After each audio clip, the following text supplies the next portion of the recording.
Hello guys, welcome again to Terry's Kitchen. So today's recipe is so simple and easy to make. It's a fruity yogurt ball which anyone can make at home. So kindly watch the video to the end. So for this recipe you'll need some bananas, so you're going to put that in a clean bowl.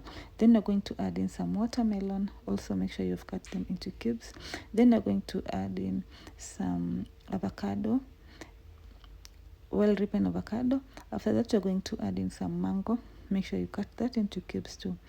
Then you are going to add in some yogurt. I've used vanilla yogurt, but you can use any other yogurt of your choice. You can even prefer to use strawberry yogurt.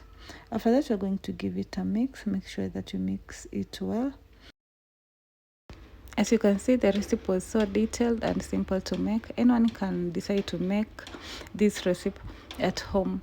So don't forget it to try, and if you try, kindly let me know. And you can also serve this fruity yogurt bowl with some cakes if you have, to make it more delicious. Thank you so much for watching, and if you haven't subscribed to my channel, kindly do so. Until next time, bye.